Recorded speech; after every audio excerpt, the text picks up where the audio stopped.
May aga mga kabombo, live enter kita sa City Disaster Risk Reduction Management Office. Kagkaroon makaupod naton si Ma'am Rachel Joy, aluot kon si Mino, ang Chief Operation and Warning Division sang CDRRMO Coronadal. Mamayong aga sa imo. Mayong aga man, no, kag sa mga taga Palamati isang Bombo Radyo Coronadal. Mayong aga sa inyo tanan. Okay. Ma'am, sang kahapon nga adlaw, ti subong nagainulan gihapon kita diri sa syudad sang Coronadal.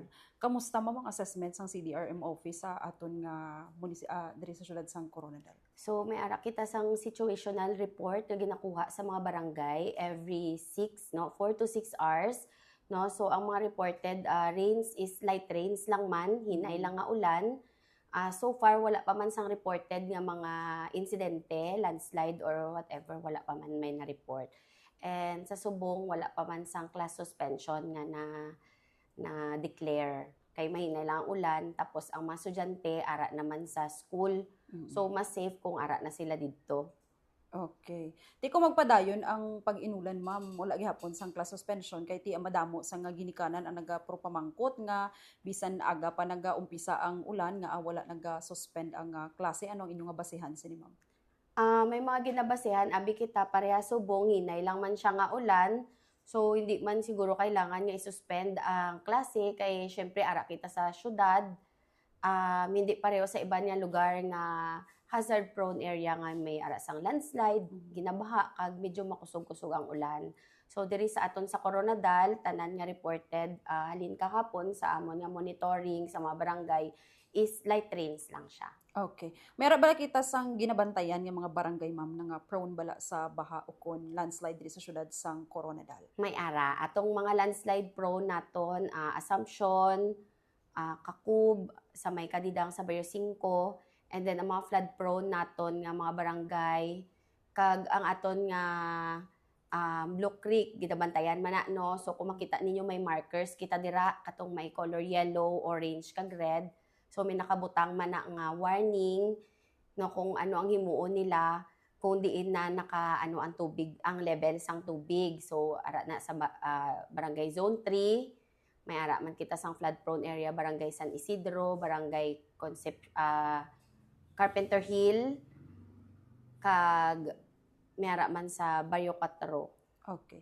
Diri sa sentro sang syudad naton, ma'am, ano nga mga lugar o kun kanal ang madasig gid magbaha, mamapisar pa man nga hinay lang ang ulan? So usually sa pagalibot namon kung mga nagainulan katong sa mga housing god sa Agreda, pero subong daw hindi naman siya kayo, wala na kayo may na-report nga naga-overflow, no, since may mga kanal man kita. So ginamonitor lang gid namon sa mga sapa kag sa mga kanal.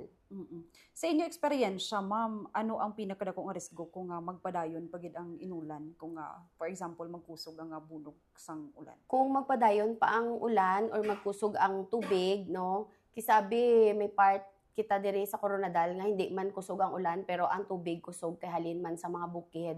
So gina-monitor gid siya. So ang ginabantayan gid is ang landslide kag ang pagbaha. So if ever nga may landslide, possible nga mag-landslide na or magbaha, naga-conduct kita sang preemptive evacuation sa mga barangay nga kung diin posible magbaha kag mag-landslide. Pero sa subong wala pa man. Okay. So yung tagaan ta na lang kasang tion para magpanawagan sa tanang ginikanan, mangin man sa estudyante, kag mangin man sa mga residente din sa syudad sang Coronadal. Mensahe po. Okay, mensahe sa mga ginikanan, no, sang mga estudyante. Since tig-ulan subong or inay lang man ang ulan, expect kita nga hindi gid masuspende ang klase. So, i-prepare lang nato ng aton nga mga kabataan, siguro padalon naton sa mga kapote, payong, no, boots, para protektado man sila kung ang aton gina-worry is ang sakit. And syempre kung may vitamins ang bata, painumon man naton para kung isip ka mo nga ubuhon or siponon or magtangkaso ang mga kabataan is may ara man sila sang proteksyon. Okay. Sa tanan naman nga nagabiyahe, ma'am, kay ti nagainulan sa subong, mensahe po kag panawagan kay ti masami disgrasya, ma'am, sa dalanon kung amo ni ang aton nga panyempo diri sa syudad sang Coronadal. Yes, so sa mga nagabiyahe naman, no, maghalong sa pag-drive, maghinay-hinay kay slide ang aton nga dalanon, no? Kag kung magkusog pagid ang ulan basi delikado na para sa inyo. So mag-monitor lang kung may mga makita nga mga insidente like makita nga mga baha or mga kanal nga na overflow, i-report lang, no?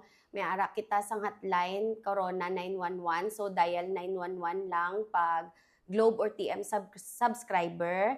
And then follow nyo po ang page ang si Dream C Coronadal. May ara kita dito sa mga hotline numbers kung diin pwede ka mo katawag kung hindi ka mo Globe or TM subscriber. Okay. Ma'am, ano inyo nga hotline diri personal sa inyong office? So, ang hotline namon is 911 gid, no? Gamit ang Globe and TM subscriber. Kung hindi man kamo Globe or TM, pwede kamo katawag sa 0920-593-2201 para sa Smart, kag 0917-879-5347 para naman sa Globe. Okay.